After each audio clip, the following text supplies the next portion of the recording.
Assalamualaikum warahmatullahi wabarakatuh.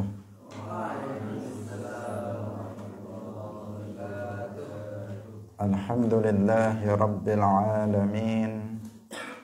Lahun ni'matu wa lahul fadlu wa lahul thana'ul hasan.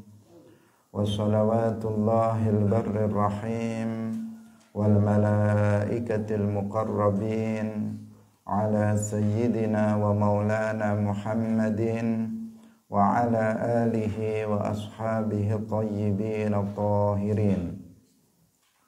Allahumma la sahla illa ma ja'altahu sahla wa anta taj'alul hazna idza syi'ta sahla. Allahumma arzuqna al-ikhlasa fi an-niyyati wal qawli wal 'amal wa ba'du. Ila nabiyil Mustafa sallallahu alaihi wasallam wa ikhwanihi minal anbiya'i wal mursalin wa syuhada'i was salihin, khususan ila sultanil awliya Syekh Abdul Qadir Al-Jilani wa Syekh Ahmad Ar-Rifa'i wa Syekh Bahauddin Naqsyabandi wa Syekhina Abdullah Al-Harari wa ila arwahi muassisi jam'iyyati Nahdlatul Ulama Syekh Muhammad Hashim Ash'ari wa Syekh Bisri Sansuri wa Syekh Abdul Wahhab Hasbuwah wa ila arwahi jami'i ahli al-qubur minal muslimin wal muslimat. Al-Fatihah. A'udzu billahi minasy syaithanir rajim. Bismillahirrahmanirrahim. Alhamdulillahi rabbil alamin. Ar-Rahmanir Rahim. Maliki yaumiddin. Iyyaka na'budu wa iyyaka nasta'in. Ihdinas siratal mustaqim. Siratal ladzina an'amta 'alaihim ghairil maghdubi 'alaihim waladdallin.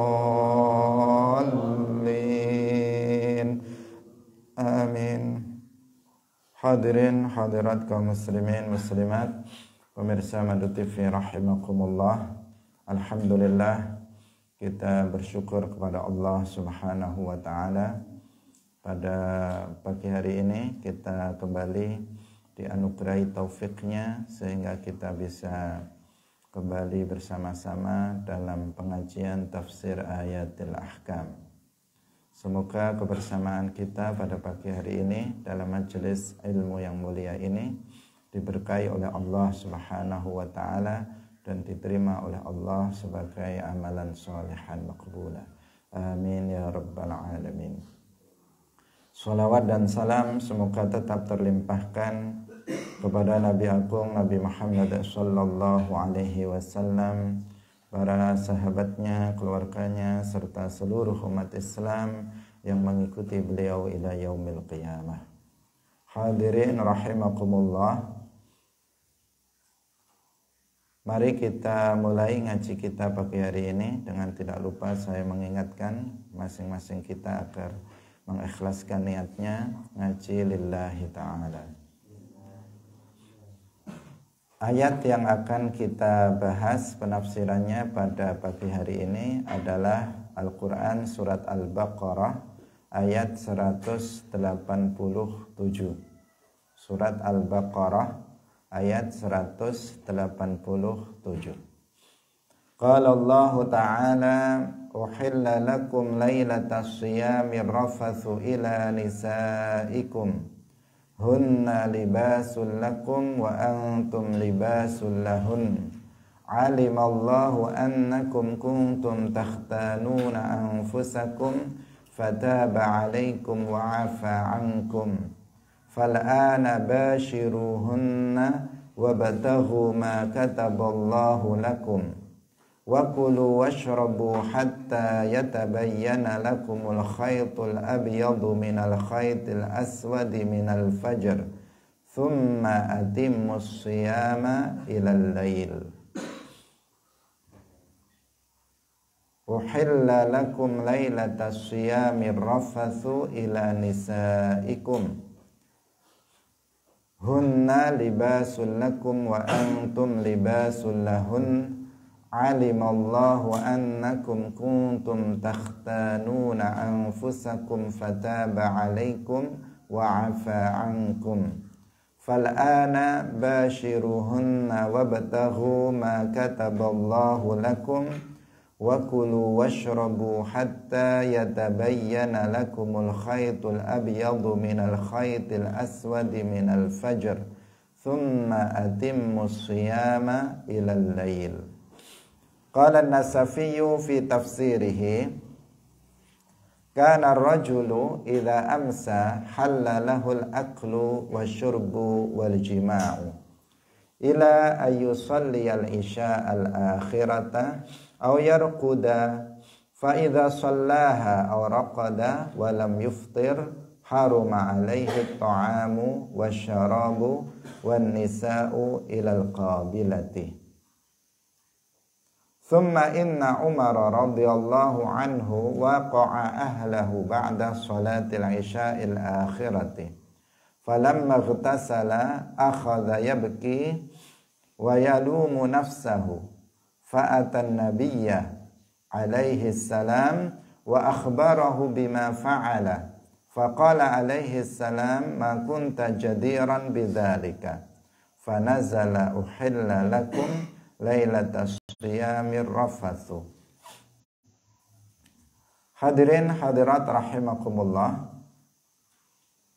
untuk menafsirkan ayat ini terlebih dahulu di sini kita akan membaca tafsir An-Nasafi. Beliau An-Nasafi mengatakan tentang ayat ini bahwa dahulu seorang laki-laki apabila dia telah petang, maka halal bagi dia untuk makan, minum dan melakukan jima dengan istrinya sampai dia melaksanakan sholat isya yang akhir atau dia tidur. Apabila dia telah sholat isya atau dia telah tidur dan dia belum berbuka, maka haram bagi dia untuk makan, minum dan menggauli istrinya sampai besok hari. Ini dulunya hukum sebelum turunnya ayat uhilla lakum lailatas siyami ar-rafathu ila nisaikum. Jadi seseorang kalau berpuasa sampai dengan maghrib, kemudian dia halal untuk makan, minum, jima hanya sampai sholat isya saja, hanya sampai sholat isya saja atau sampai dia tidur. Setelah itu maka makan, minum dan menggauli istri itu diharamkan sampai hari berikutnya. Pada awalnya seperti itu, sehingga terjadi bahwa Sayyiduna Umar bin Khattab radhiyallahu anhu suatu ketika beliau menggauli istrinya setelah melakukan sholat isya.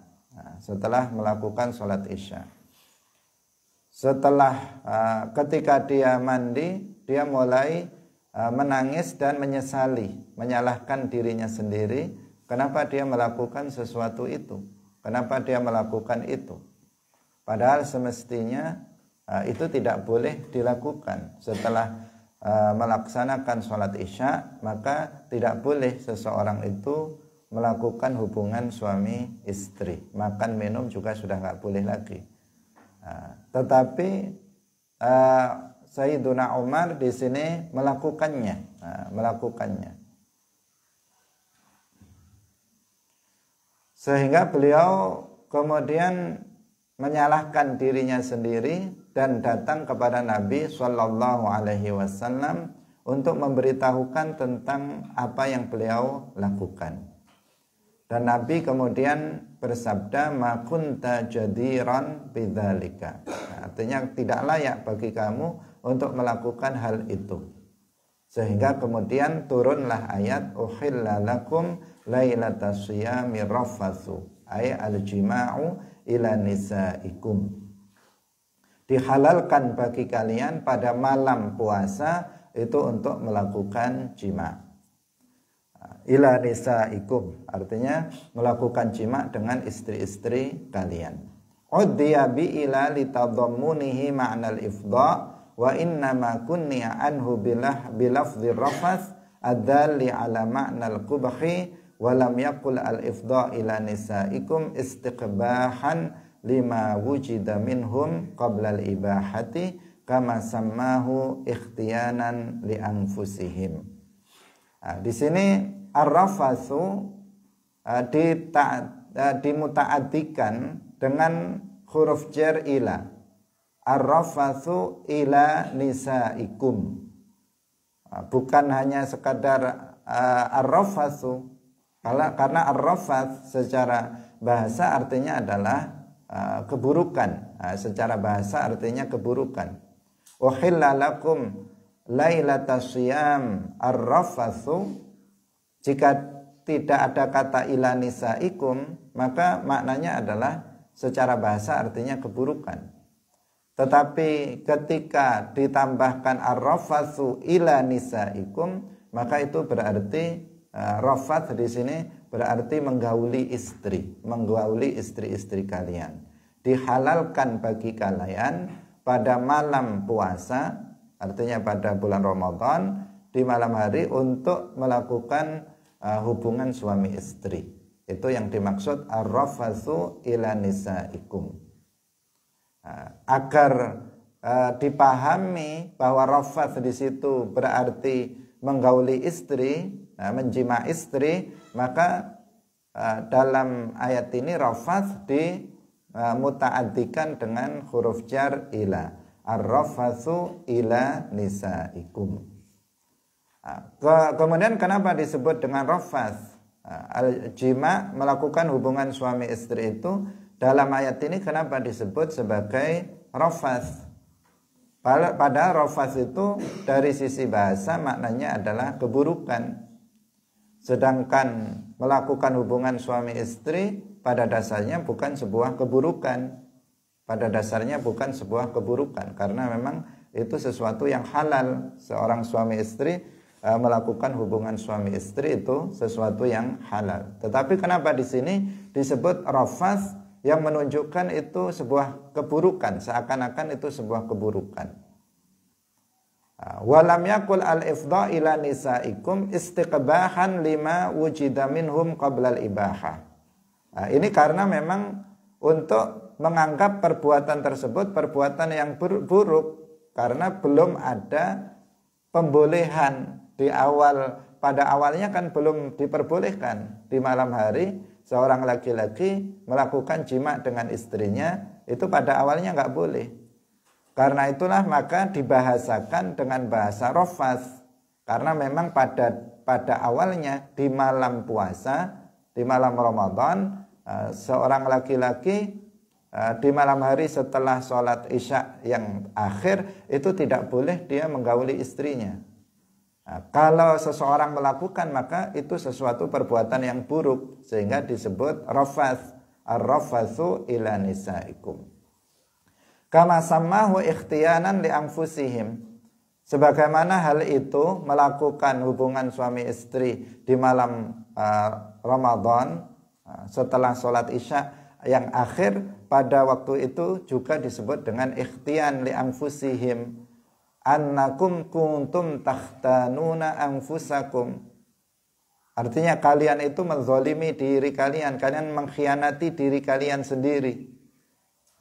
Perbuatan itu disebut sebagai ikhtianan. Karena memang ketika itu sebelum turunnya ayat ini, perbuatan melakukan jima dengan istri di malam Ramadan setelah sholat isya yang akhir itu adalah hukumnya haram, sehingga dianggap itu sebagai ikhtiyan, juga dianggap sebagai rafath. Tetapi setelah turun ayat uhilla lakum lailatas siyam, hukumnya menjadi boleh, dan itu bukan sesuatu yang buruk, bukan termasuk kezaliman yang dilakukan oleh seseorang, juga bukan merupakan rafath, keburukan yang dilakukan oleh seseorang.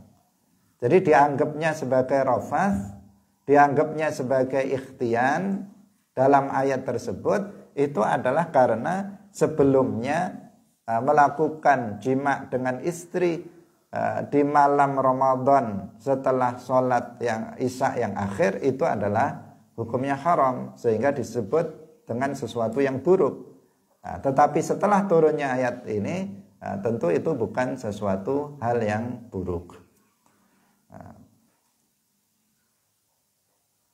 Kemudian muallif rahimahullah An-Nasafi mengatakan, walamma kana ar-rajul wal mar'ah ya'taniqani wa yashtamil kullu wahidin minhuma ala sahibihi fi anaqihi syubbiha bil libasi al-mustamil alaihi biqaulihi ta'ala hunna libasul lakum wa antum libasul lahunna. Dalam ayat ini disebutkan bahwa perempuan atau istri-istri itu adalah pakaian bagi kalian kaum laki-laki, dan kalian kaum laki-laki itu adalah pakaian bagi para istri. Jadi istri itu pakaiannya suami, suami itu pakaiannya istri. Kok disebut seperti itu, kenapa?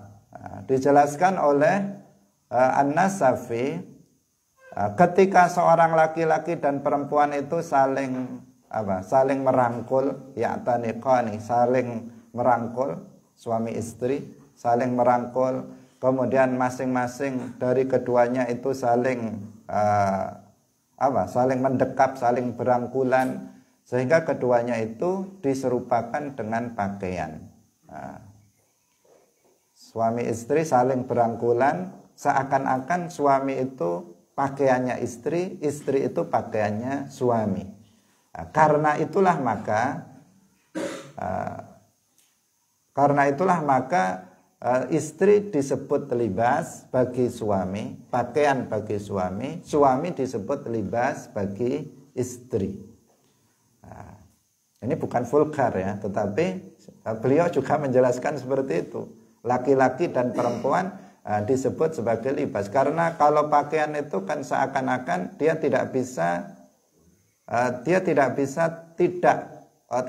dia melepaskannya. Dia tidak bisa, kalau suami istri, laki-laki dan suami dan istri, dia tidak bisa melepas satu dengan yang lainnya, karena suami adalah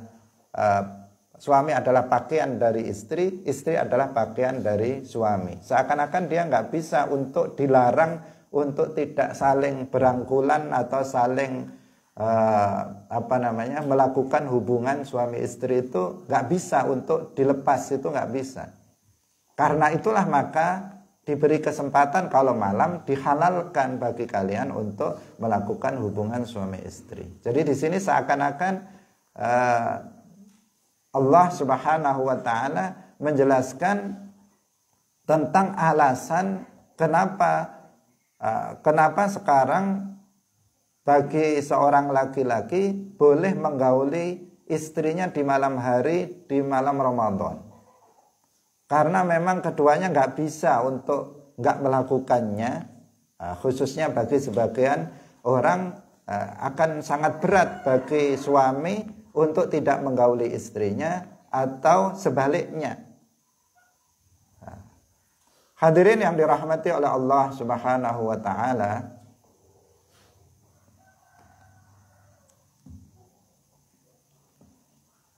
sehingga di sini disebut sebagai libas. Kita lanjutkan kembali.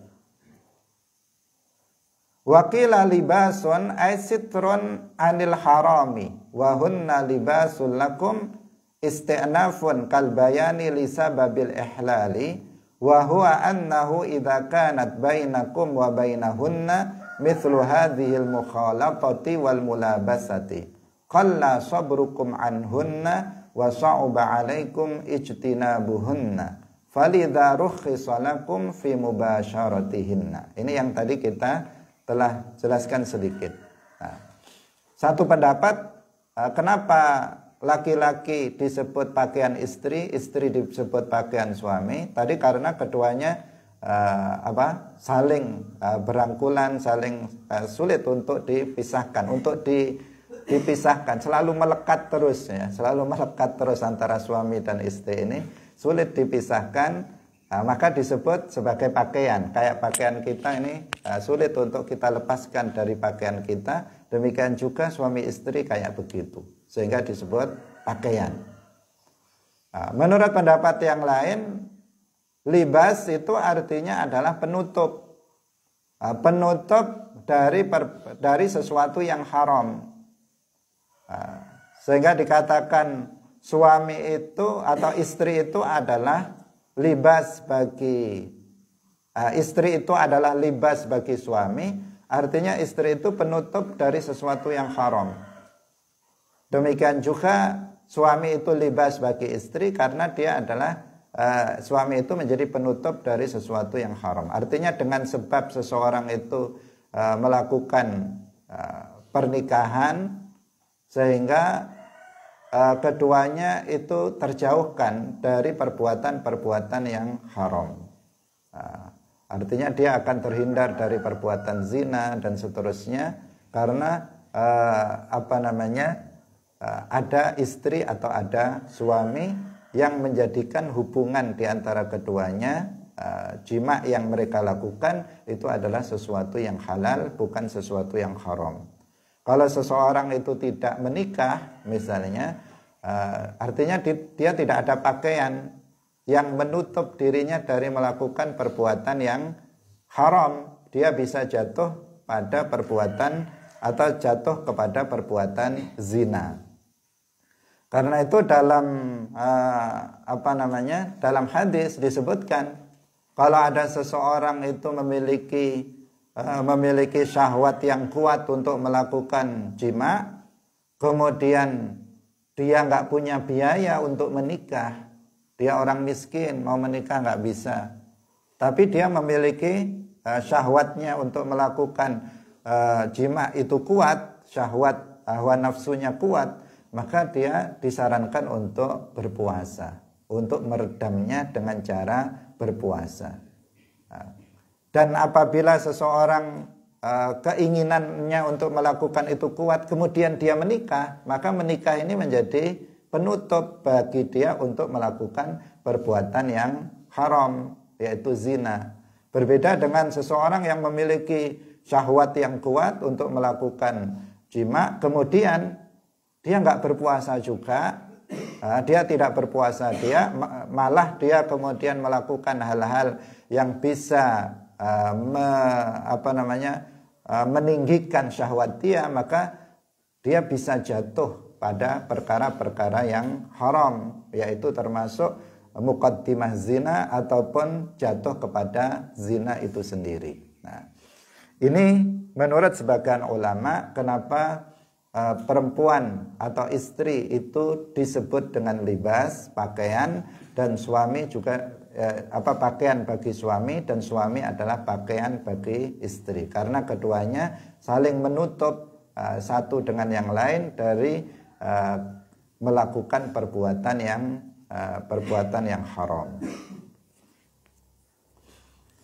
Dan hunna libasul lakum, dalam ayat ini hunna libasul lakum wa antum libasul lahunna, itu seperti kalbayan, seperti penjelasan untuk penyebab dihalalkannya. Kenapa kok kemudian dihalalkan bagi seorang laki-laki menggauli istrinya di malam Ramadan, di malam puasa, itu kenapa? Karena hunna libasul lakum wa antum libasul lahunna. Jadi dia seperti penjelasan tentang penyebab dihalalkannya seorang suami menggauli istrinya di malam Ramadan. Wa huwa annahu idza kanat bainakum wa bainahunna mithlu hadhil mukhalatah wal mulabasah. Jika di antara kalian laki-laki dan perempuan itu lengketnya atau nempelnya kayak begitu, nggak bisa dipisahkan ya, nggak bisa dipisahkan, maka menjadi kesabaran kalian untuk menjauh dari istri itu menjadi sedikit. Kalau kedekatannya seperti itu, kedekatannya kan sampai tidak berjarak ya, sampai berangkulan, itu kan tidak berjarak. Kalau lengketnya sudah kayak begitu, ini kalau suruh sabar ini ya sulit. Ya, suruh sabar tidak melakukan jima, hubungan suami istri, itu akan sangat sulit. Karena itulah maka diperbolehkan bagi kalian di malam Ramadan, kalau siang udah nggak boleh, malam lagi nggak boleh, maka kesabaran ini akan nipis dan hampir dipastikan akan terjadi hubungan suami istri. Sebagaimana terjadi itu pada Sayyiduna Umar bin Khattab radhiyallahu anhu, beliau melakukannya padahal ketika itu belum turun ayat uhilla lakum lailatas siyam ar-rafathu, tetapi beliau melakukannya sehingga kemudian dengan sebab itu turun ayat Al-Qur'an yang menjelaskan tentang halalnya melakukan hubungan suami istri di malam puasa.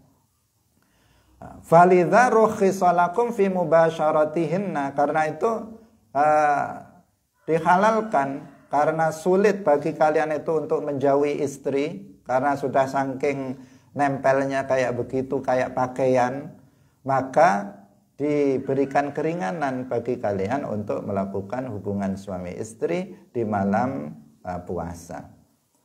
Alimallahu wa annakum kuntum takhtanuna anfusakum. Allah mengetahui pada azal bahwa kalian itu akan mengkhianati diri kalian sendiri. Artinya kalian akan gak kuat untuk tidak melakukan hubungan suami istri di malam hari puasa. Kalian akan menzolimi diri kalian sendiri dengan melakukannya. Allah mengetahui itu. Karena itulah maka Allah kemudian menghalalkan bagi kalian untuk melakukannya. Wal ikhtiyan minal khiyanah kal iktisab minal kasb fihi ziyadatun wa shiddah. Fataba alaikum hina tubtum mimma irtakabtum minal mahdzuri wa afa ankum ma fa'altum qabla rukhsatih. Fataba alaikum, Allah menerima taubat kalian ketika kalian sudah bertaubat dari apa yang telah kalian lakukan berupa perbuatan yang haram yang kalian lakukan dahulu. Jadi dahulu yang kalian lakukan melakukan hubungan suami istri yang dulu nggak boleh, kemudian kalian pada melanggarnya. Setelah itu perbuatan itu dihalalkan dengan turunnya ayat ini, maka apa yang telah kalian taubati berupa dosa pada masa lalu, yaitu menggauli istri di malam puasa setelah sholat isya yang akhir, maka itu sudah diterima, taubatnya sudah diterima oleh Allah Subhanahu wa ta'ala. Wa afa ankum ma fa'altum qabla rukhsah. Apa yang kalian lakukan sebelum turunnya ayat yang menjadi rukhsah, keringanan bagi kalian, maka Allah telah mengampuni apa yang telah kalian lakukan. Fal'ana bashiruhunna. Fal'ana, maka sekarang bashiruhunna. Gaulilah mereka istri-istri itu. Jami'uhunna filayali saum, artinya jimaklah mereka pada malam-malam puasa. Wa huwa amru ibahah, di sini adalah perintah untuk menunjukkan boleh, bukan menunjukkan wajib. Seperti yang sudah kita jelaskan berkali-kali bahwa al-amru itu pada dasarnya lil wujub, al-aslu itu lil wujub, pada dasarnya menunjukkan arti wajib. Tetapi terkadang perintah itu tidak berarti wajib, terkadang berarti sunnah, terkadang berarti boleh atau ibahah. Kalau ada perintah setelah larangan, maka itu namanya lil ibahah. Awalnya dilarang, janganlah kalian melakukan hubungan suami istri di malam puasa. Asalnya begitu, janganlah kalian melakukan hubungan suami istri di malam puasa. Kemudian setelah itu lakukanlah hubungan suami istri di malam puasa. Maka ini yang perintah yang ini lakukanlah itu berarti boleh. Sekarang boleh bagi kalian untuk melakukan hubungan suami istri di malam puasa. Itu artinya begitu. Bukan berarti wajib. Bukan wajib bagi suami untuk menggali istrinya di malam puasa. Enggak. Tetapi diperbolehkan. Bagi yang enggak kuat atau yang kuat tetapi mau, ya silahkan. Itu artinya diperbolehkan. Karena bisa jadi sebagian orang di malam Ramadan dia akan menyibukkan diri dengan ibadah, dengan i'tikaf, dengan berzikir dan sebagainya, sehingga dia tidak melakukan hubungan suami istri di malam Ramadan. Tetapi jika seseorang menghendakinya di malam Ramadan, maka itu diperbolehkan. Hadirin yang dirahmati oleh Allah Subhanahu wa taala, ini juga menunjukkan sekaligus bahwa Islam itu mudah. Islam itu ajaran-ajarannya itu mudah, bukan ajaran-ajaran yang sulit. Sesuatu yang berat bagi manusia, maka itu dihilangkan dalam ajaran Islam. Seperti halnya ini, pada awalnya orang merasa berat ketika seseorang itu dibatasi dalam melakukan hubungan dalam bulan Ramadan di saat puasa, dibatasi waktunya. Ketika sampai ke maghrib dia boleh makan, minum, melakukan hubungan suami istri, itu boleh. Tetapi ketika itu dibatasi sampai sholat isya yang akhir. Setelah itu sudah nggak boleh lagi meskipun belum subuh, nggak boleh lagi. Artinya ada pembatasan. Pembatasan itu dianggap berat bagi manusia, itu berat karena suami istri itu sudah ibaratnya seperti pakaian yang sulit untuk pakaian yang sulit untuk berpisah satu dengan yang lainnya, kedekatannya sangat dekat sekali, tidak seakan-akan tidak berbatas, sehingga itu akan menjadi berat kalau suami istri dilarang untuk tidak melakukan hubungan suami istri di malam puasa. Karena berat itulah maka kemudian diberikan keringanan.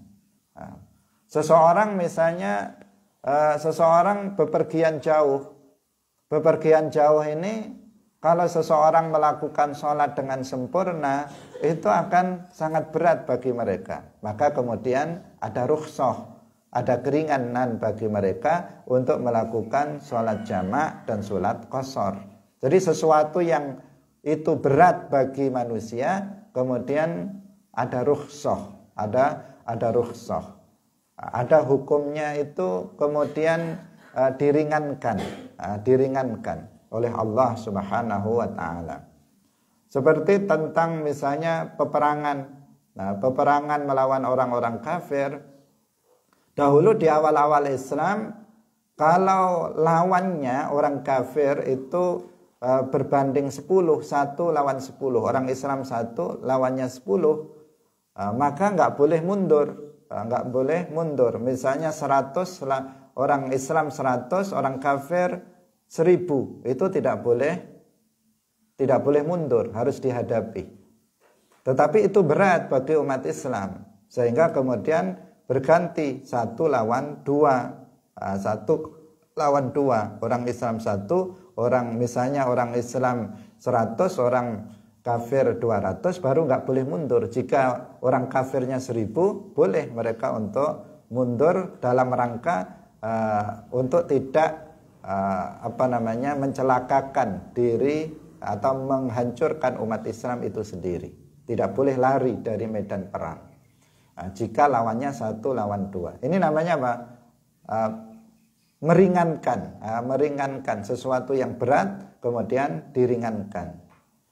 Dalam persoalan ini juga ada peringanan yang asalnya itu dibatasi bahwa seorang laki-laki di malam puasa dia boleh menggauli istrinya hanya sampai sholat isya yang akhir saja, tetapi kemudian itu hukum itu dihapuskan, diganti dengan rukhsah, diberikan keringanan bahwa pada malam Ramadan, pada malam puasa, makan, minum, menggauli istri itu semuanya boleh sampai dengan datang waktu puasa kembali, yaitu pada waktu subuh. Sampai situ. Hadirin yang dirahmati oleh Allah Subhanahu wa ta'ala, kita lanjutkan kembali. Jadi fal'ana basyiruhunna, artinya di situ perintah berarti boleh. Perintah yang berarti boleh, diperbolehkan bagi kalian sekarang dalam hukum rukhsah untuk menggauli istri-istri kalian di malam puasa. Wa summiyat al-mujama'atu mubasyaratan liltisaqi basyarataihima. Di sini mujama'ah atau jima' itu disebut mubasyarah. Karena apa? Karena bersentuhannya dua kulit di antara suami istri itu. Mubasyarah itu kan artinya apa? Bersentuhan. Makna asalnya mubasyarah itu bersentuhan. Basyarah itu kan kulit. Basyarah itu apa? Kulit. Mubasyarah artinya bersentuhan kulit. Bisa difahami? Mubasyarah pada dasarnya dalam bahasa Arab, mubasyarah artinya saling bersentuhan kulit. Itu makna dasar. Tapi dalam ayat ini dikatakan fal'ana basyiruhunna. Apa artinya basyiruhunna? Artinya sekarang jimaklah mereka.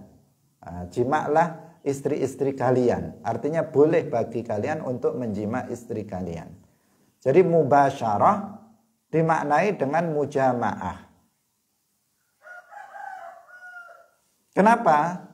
Ya, karena ketika seseorang melakukan jima kan bersentuhan kulit antara suami dan istri, sehingga disebut ini istilah kita memperhalus bahasa, ya, memperhalus bahasa dengan diistilahkan dengan mubasyarah. Padahal yang dimaksud adalah mujama'ah, yang dimaksud adalah jima. Nah, di sini ada hal yang perlu diperhatikan. Mubasyarah di sini memang berarti dalam ayat ini berarti jima, tetapi tidak selalu mubasyarah itu berarti jima. Bisa juga memang sekedar bersentuhan, bersentuhan kulit antara laki-laki dan perempuan, suami istri, itu mubasyarah. Seperti dalam bahasa disebutkan atau kita jelaskan ini. Karena kenapa kita jelaskan ini? Karena ada sebagian orang yang kemudian memaknai mubasyarah itu dengan jima secara mutlak. Jadi mubasyarah bahkan secara bahasa itu artinya bersentuhan kulit.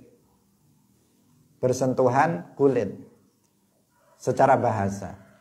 Kemudian mubasyarah dalam syarak terkadang dimaknai dengan jima, seperti pada ayat yang baru saja kita tadi baca basyiruhunna, itu berarti jima.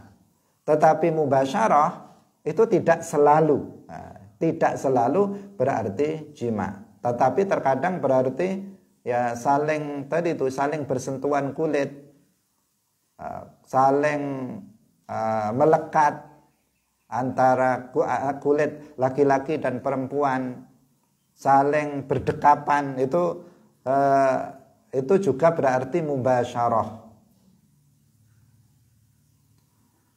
Kenapa di sini dijelaskan? Tadi kita katakan ada sebagian orang yang memaknai mubasyarah itu pasti berarti jima.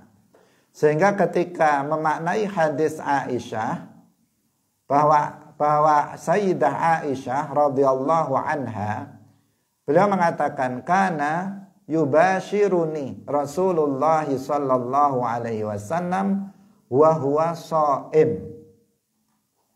Jadi ada perkataan Sayyidah Aisyah mengatakan kana yubashiruni Rasulullah sallallahu alaihi wasallam wa huwa shaim. Dahulu Rasulullah itu yubashiruni, padahal Nabi itu sedang puasa. Nah, diartikan oleh orang yang bodoh ini, yang memahami bahwa mubasyarah itu artinya jima. Dia mengatakan, nah ini dalilnya, Nabi saja waktu puasa itu menjima Sayyidah Aisyah istrinya. Berarti boleh menjima istrinya di siang Ramadan. Dalilnya hadis ini, perkataan Sayyidah Aisyah. Nah, ini adalah karena kebodohannya. Karena mubasyarah di sini tidak berarti jima, tetapi berarti bersentuhan. Kalau sekedar misalnya bersentuhan pada siang Ramadan suami istri tidak sampai melakukan jima, maka itu sesuatu yang diperbolehkan, dan Nabi melakukannya kepada istrinya Sayyidah Aisyah. Tetapi karena kebodohannya kemudian dia memaknai mubasyarah dalam hadis ini sama dengan mubasyarah dalam ayat basyiruhunna. Nah, ini sebuah kesalahan yang fatal yang menunjukkan kebodohan dia terhadap makna mubasyarah dalam istilah syarak maupun secara bahasa. Padahal secara bahasa saja itu sudah berarti bersentuhan kulit. Hadirin rahimakumullah, kita lanjutkan kembali. Wabtaghu ma kataballahu lakum, wabtaghu ma kataballahu lakum, ay watlubu ma qasamallahu lakum, wa athbata fil lawhi minal waladi bil mubasyarah, ay la tubashiru liqada'i syahwati wahdaha, walakin libtigha'i ma wada'allahu lahu nikaha minat tanasul, wabtaghul mahalla alladhi kataballahu lakum wa halalahu duna ma lam yaktub lakum minal mahallil muharram. Setelah dikatakan fal'ana basyiruhunna, sekarang boleh bagi kalian untuk melakukan hubungan suami istri di malam puasa. Kemudian Allah berfirman wabtaghu ma kataballahu lakum, artinya menurut Imam Nasafi, carilah dalam hubungan suami istri itu, dalam jima itu, carilah apa yang telah Allah bagikan untuk kalian dan telah Allah tetapkan di Lauhil Mahfuz berupa anak dengan sebab melakukan hubungan suami istri itu. Maksudnya bagaimana? Maksudnya kalau kalian itu melakukan hubungan suami istri di malam Ramadan atau malam-malam yang lain atau di waktu yang lainnya, itu jangan hanya sekedar untuk memenuhi syahwat kalian. Jangan hanya untuk memenuhi syahwat kalian, tetapi dengan hubungan suami istri itu diniatkan juga untuk apa? Untuk bisa mendapatkan anak keturunan. Karena itu adalah tujuan dari salah satu tujuan dari sebuah pernikahan. Bukan hanya sekedar memenuhi keinginan syahwatnya saja, tetapi juga niatnya adalah biar dengan hubungan suami istri ini mendapatkan anak-anak. Itu karena itu salah satu tujuan dari sebuah pernikahan. Ini satu penafsiran yang pertama. Wabtaghu ma kataballahu lakum, artinya kalian jangan hanya memenuhi syahwat, karena pada asalnya kan syahwat di sini. Kaitannya kalau dilihat tadi, kalian itu nggak akan kuat. Nggak akan kuat karena kalian itu hunna libasul lakum wa antum libasul lahunna, maka kalian nggak akan bisa sabar untuk, kalau dilarang untuk melakukan jima di malam Ramadan, kalian nggak akan sabar. Karena itulah maka nggak akan sabar apanya ini? Syahwatnya nggak akan sabar. Karena itu dibolehkan bagi kalian untuk melakukan jima di malam Ramadan, tapi jangan niatnya itu cuman untuk memenuhi syahwat saja. Kalian juga harus berniat untuk bisa mendapatkan keturunan dengan melakukan hubungan suami istri itu. Itu maksud wabtaghu ma kataballahu lakum. Tapi ada juga yang berpendapat bisa dua-duanya sebenarnya, yaitu wabtaghul mahallal ladzi kataballahu lakum, ya wa halalahu. Artinya dalam melakukan hubungan suami istri itu yaitu pada tempat yang dihalalkan, bukan pada tempat yang diharamkan. Artinya tidak pada misalnya pada dubur, tetapi pada kubul yang itu memang dihalalkan di dalam Islam. Itu maksud juga menurut sebagian ulama dari ayat wabtaghu ma kataballahu lakum.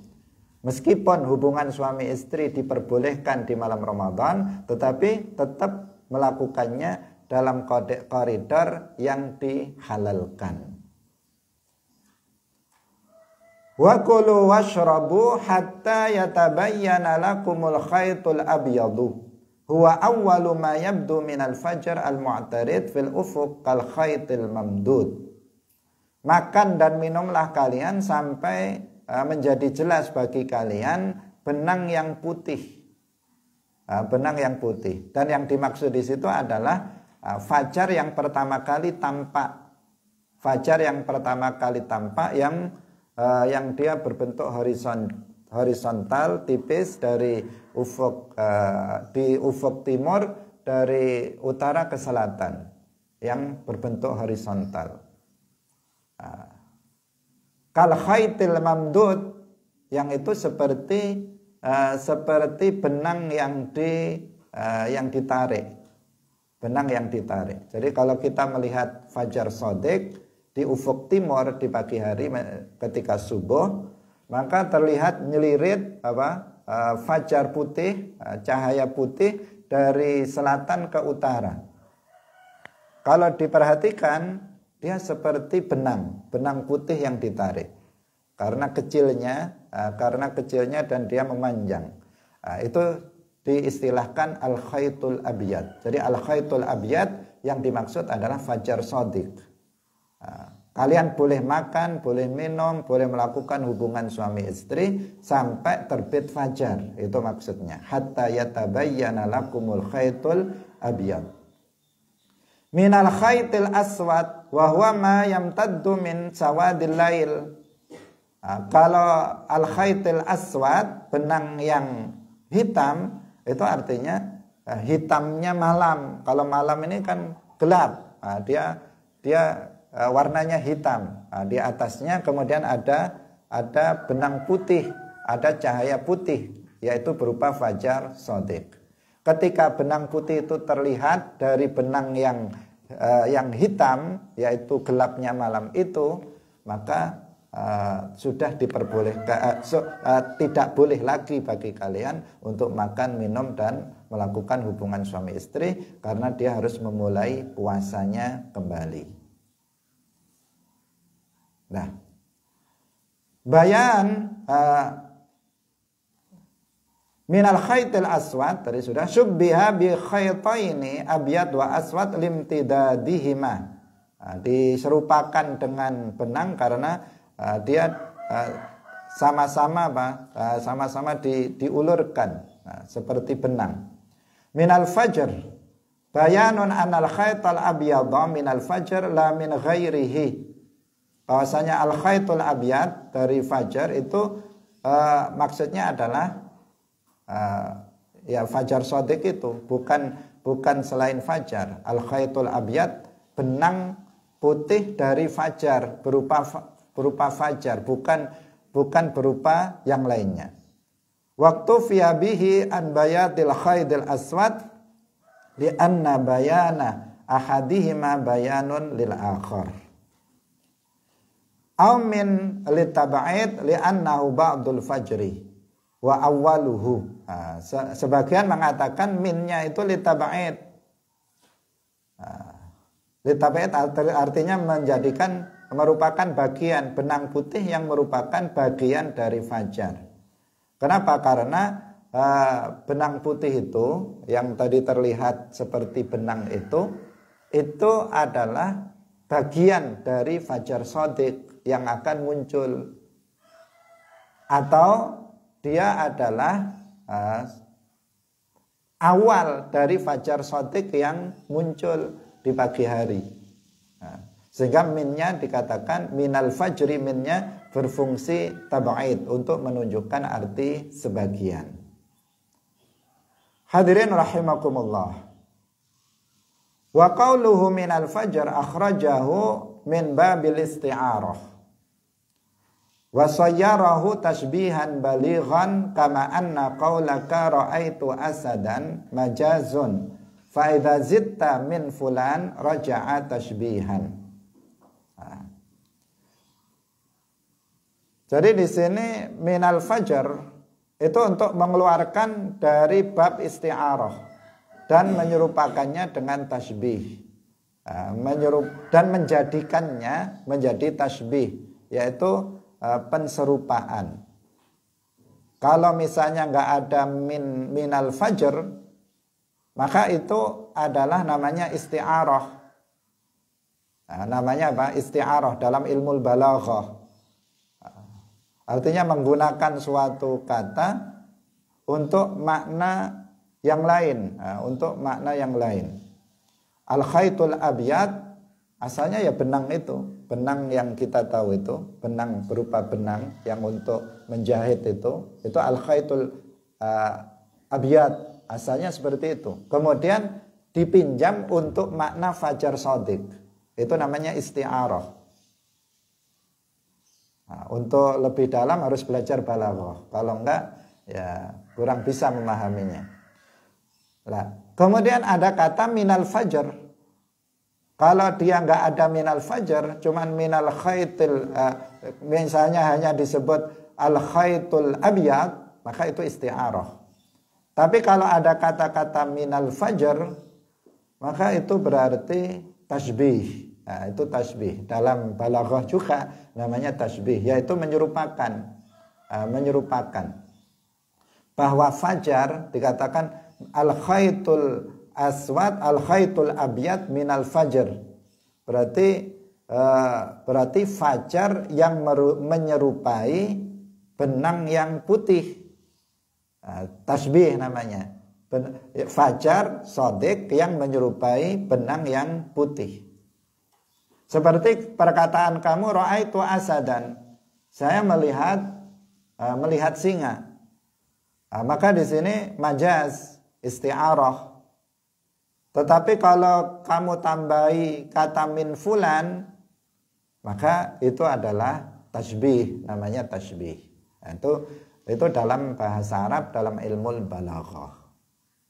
Wa fi qawlihi, udah, itu sudah kita anggap selesai. Kemudian wa fi qawlihi thumma atimmus siyama ilal lail ay al-kaffu an hadhil asya. Kemudian sempurnakanlah puasa sampai malam, artinya cegahlah diri kalian dari melakukan makan, minum, jima setelah tadi terbit fajar shadiq. Sampai ilal lail, sampai kepada malam. Sampai malam. Wa fihi dalilun ala jawazin niyah bin nahar fi shaumi Ramadan. Ini dalam mazhab Hanafi. Kalau dalam mazhab Syafi'i, niat dalam puasa Ramadan itu harus dilakukan di malam hari. Tidak boleh dilakukan di siang hari. Wa ala jawazi ta'khiril ghusl ilal fajr. Dan bolehnya mengakhirkan mandi sampai terbit fajar. Untuk maksudnya bagi orang yang junub di malam hari bulan puasa, dia boleh untuk mandi sampai setelah terbitnya fajar shadiq. Itu diperbolehkan. Tidak diwajibkan untuk mandi junub sebelum terbitnya fajar shadiq. Wa ala nafyil wisal. Ini juga ayat ini thumma atimmus siyama ilal lail juga menjadi dalil bahwa tidak boleh kita berpuasa wisal. Artinya makan, tidak bolehnya makan, minum, melakukan jima itu hanya sampai datangnya malam, yaitu dengan ditandai tenggelamnya matahari maghrib. Setelah itu Setelah itu maka ya seseorang harus berbuka puasa, makan atau minum, atau dia boleh melakukan hubungan suami istri. Berarti puasa wisol itu berpuasa tanpa berbuka. Misalnya hari ini dia berpuasa, nanti maghrib dia nggak berbuka sama sekali, meskipun setetes air dia tidak minum. Sampai besok lagi dia lanjutkan, malam dia terus puasa, besok puasa lagi sampai maghrib lagi. Ini namanya puasa wisol, hukumnya haram. Di antara dalil haramnya puasa wisol selain hadis adalah ayat tsumma atimmus siyama ilal lail. Puasa itu sampai malam saja. Sampai datang maghrib itu saja. Setelah itu maka seseorang dia harus berbuka. Wa ala wujubil kafarati fil akli wasyurbi wa ala annal janabata la tunafis saum. Wa ala annal janabata, bahwa wajibnya kafarah dalam makan dan minum dalam mazhab Hanafi, dan bahwasanya junub itu tidak menafikan puasa. Seperti yang tadi kita katakan, seseorang yang misalnya junub di malam hari, kemudian dia belum mandi sampai misalnya sudah terbit fajar, maka dia dikatakan puasanya tetap sah. Puasanya tetap sah. Tidak diwajibkan dia untuk berpuasa, untuk mandi sebelum terbitnya fajar shadiq. Hadirin rahimakumullah, ini juga dalil bahwasanya kalau kita puasa kita harus waspada, memastikan jangan berbuka terlebih dahulu sebelum waktu maghrib itu betul-betul tiba, yaitu matahari telah tenggelam. Insya Allah hal ini akan kita jelaskan pada pertemuan berikutnya, masih tentang ayat yang sama dengan penafsiran ulama yang lain. Demikian, barakallahu fikum, wallahul muwaffiq ila aqwamit thoriq. Wassalamualaikum warahmatullahi wabarakatuh. La ilaha illallah. Allahumma salli ala sayyidina Muhammad wa ala alihi wa sahbihi wa sallim. Rabbi ghfirli wa liwalidayya wa lil mu'minina wal mu'minat.